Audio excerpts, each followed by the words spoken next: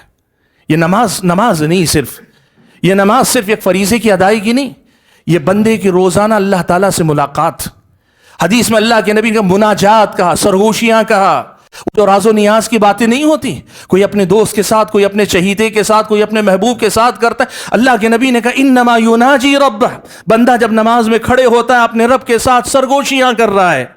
بھائیو سوچو، ابن قیم نے ایک بڑی پیاری بات لکھی، وہ جو نمازی کے سامنے سے گزر جاتے ہیں نا، نمازی کے سامنے سے گزرنے کی بڑی سخت وعید آئی۔ اللہ کے نبی نے کہا کہ ایک آدمی 40 وہیں کھڑا رہے، 40 دن، 40 سال، 40 گھنٹے یا 40 ہفتے وہیں کھڑا رہے، یہ زیادہ بہتر ہوگا اس بات کے مقابلے میں کہ کسی نمازی کے سامنے سے گزر جائے۔ اتنی سخت وعید ہے، کیوں؟ ابن قیم نے بڑی پیاری بات لکھی، کہا دو محبت کرنے والے اگر کسی تنہائی میں خلوت میں بیٹھے ہوں، راز و نیاز کی باتیں ہو رہی ہوں، وہاں کوئی بیچ میں سے گزر جائے تو کتنا غصہ آدمی کو نہیں آتا ہے۔ کہا دنیا کی حقیر سی محبت میں محبوب اور محب کے درمیان مخل ہونے والے کے خلل سے اتنی بے چینی آدمی کے اندر پیدا ہو سکتی ہے، یہی معاملہ نمازی کا اپنے رب کے ساتھ نماز کے دوران ہوتا ہے۔ کوئی آدمی وہاں سے گزرتا ہے، رب العالمین کو یہ بات انتہائی ناپسند ہے۔ اس کا مطلب کیا ہے معلوم؟ نماز میں جس وقت ہم اور آپ کھڑے ہیں نا، یہ ایسا ایک مقام ہے کہ جس مقام کے بدلے دنیا کا کوئی مقام ہمیں پسند نہیں ہونا چاہیے۔ افسوس اس کا ہے، مجھ سمیت، میں اپنی بات سب سے پہلے رکھتا ہوں، ہم وہ نادان لوگ ہیں جن کے پاس علم بھی ہے، یا اگر علم نہیں ہے تو علم حاصل نہیں کیا ہے، لیکن ہم نے ان کی قدر نہیں کی۔ ما قدر اللہ حق قدری، اللہ تعالیٰ کی کما حق ہو قدر ہم سے نہیں ہو پا رہی۔ اللہ کے بندو سوچ کتنی بڑی سعادت۔ اللہ کے نبی نے کہا سورہ فاتحہ بندہ پڑھتا ہے تو کیا ہے؟ یہ گفتگو ہے، بندہ کہتا ہے الحمدللہ رب العالمین، اللہ تعالیٰ کہتا ہے حمیدنی عبدی، میرے بندے نے میری تعریف کی، میری حمد بیان کی۔ الرحمن الرحیم، اللہ کے نبی نے کہا اثنا علی عبدی مجدنی عبدی، اللہ کے نبی صلی اللہ علیہ وسلم نے پورا سلسلہ بتایا۔ اب سوچو یہ کیا ہے معلوم ہے؟ آپ ادھر سے آواز دے رہے ہیں، ادھر سے جواب آ رہا ہے، آپ سن نہیں رہے ہیں، لیکن نبی نے بتایا تو میرا اور آپ کا یہ ایمان ہے، اور اس ایمان کا مطلب یہ کہ نماز میں وہ تعلق میرا اور آپ کا رب سے جڑتا ہے کہ جس تعلق سے بڑا دنیا کے اندر کوئی تعلق نہیں ہو سکتا، اس سے بڑا مقام نہیں، اس سے بڑی سعادت میری اور آپ کی زندگی میں نہیں آ سکتی۔ حضرات گرامی قدر، بات لمبی ہوگی اگر میں کروں، ان نمازوں کی قدر کیجیے، ان نمازوں میں اللہ سے تعلق کو سمجھیے۔ اللہ کے نبی حضرت بلال سے جب کہتے تھے اقم الصلاۃ یا بلال ارحنا بہا، اے بلال نماز کے لیے اذان دو یا اقامت کہو اور اس کے ذریعے مجھے راحت پہنچاؤ، وہ راحت اسی لیے ہے کہ یہ اللہ سے نزدیکی کا ایک ایسا مقام ہے کہ اس میں جتنی لذت، اس میں جتنی راحت، اس میں جتنا اطمینان ہے وہ کہیں اور نہیں مل سکتا۔ الا بذکر اللہ تطمئن القلوب، لوگوں اللہ کے ذکر ہی سے دلوں کو اطمینان نصیب ہوتا ہے۔ حضرات گرامی قدر، تعلقات کو اللہ تعالیٰ سے مضبوط کرنے کے لیے ایک اہم چیز، خاص طور پہ نوجوانوں کی بات چل رہی ہے تو میں یہ ذکر کروں، اپنی خواہشات پہ قابو رکھو، اپنی خواہشات پہ قابو رکھو۔ ابن قیم نے بڑی پیاری بات لکھی ہے، دو چیزوں کی محبت انسان کے دل میں ایک ساتھ جمع نہیں ہو سکتی، ایک اللہ کی محبت، دوسری غیر اللہ کی محبت۔ اپنی خواہشات کی محبت کو ہم نے دل میں پالا، جتنی غیر اللہ کی محبت، مخلوقات کی محبت، اپنی خواہشات کی محبت جتنی ہمارے دل میں آئے گی، اسی قدر زیادہ اللہ کی محبت ہمارے دل سے خالی ہوتی چلی جائے گی۔ خواہشات پر قابو رکھو، اور خواہشات پہ قابو رکھو گے اللہ تعالیٰ سے تعلق مضبوط ہوتا چلا جائے گا۔ اور اس میں ایک بڑی پیاری بات بتا دوں، نماز اور خواہشات کا بڑا گہرا رشتہ ہے۔ آدمی خواہشات کے پیچھے جاتا ہے، نماز سے محروم کیا جاتا ہے، اور اگر آدمی نماز کو سنبھال لیتا ہے تو پھر خواہشات کا مقابلہ کرنے کی طاقت اسے اللہ دیتا ہے۔ ان الصلاۃ تنہی عن الفحشاء والمنکر، وقت اجازت نہیں دیتا، لیکن ایک بات آخری میں ضرور کہنا چاہوں گا بھائیو، عمل کے میدان میں بہت ساری چیزیں، بہت سارے راستے، لیکن ان میں سے ایک بات وہ کیا ہے معلوم؟ ہم اگر اللہ سے جڑنا چاہیں، ہمارے گناہ بھی ہم اور آپ کو اللہ سے جوڑنے کا سبب بن سکتے ہیں۔ نیکیاں تو بہت ہیں اور ہم بڑے کمزور انسان ہیں، ہم نے بہت زیادہ نیکیاں نہیں کی اور کمزور پڑ جاتے۔ یقین کرو، اگر فکر ہو، تڑپ ہو، ہماری اور آپ کے گناہ بھی ہمیں اللہ سے جوڑنے کا سبب بن سکتے ہیں، اللہ سے تعلق مضبوط کرنے کا ذریعہ ہمارے گناہ بھی بن سکتے ہیں۔ سبحان اللہ۔ ہمارے دور کے بعض جو علماء ہیں ان میں سے ایک عالم نے بڑی پیاری بات لکھی، کہا میں نے ایک دن قرآن کی تلاوت کرتے ہوئے سوچا کہ قرآن میں دیکھوں کہ اللہ تعالیٰ کن سے محبت کرتا ہے۔ میں نے وہ آیتیں جمع کرنا شروع کی جس میں اللہ نے بتایا ہے کہ اللہ محبت کرتا ہے، تو میں نے پڑھا ان اللہ یحب المتقین، اللہ متقیوں سے محبت کرتا ہے۔ میں نے کہا میں تو نہیں ہو سکتا، میں تو متقی ہوں نہیں۔ ان اللہ یحب المحسنین، اللہ محسنین کو پسند کرتا ہے، وہ جو ہر عمل کو ایک دم ہائی لیول پہ لے جا کے کرتے ہیں، کمال اور تمام۔ ہمارا عمل ویسے نہیں۔ کہتے ہیں میں جتنی آیتیں پڑھتا جاتا اتنی ہی مایوسی بڑھتی جاتی، آخر کوئی تو راستہ ہو اللہ سے میری محبت، اللہ مجھ سے محبت کرے۔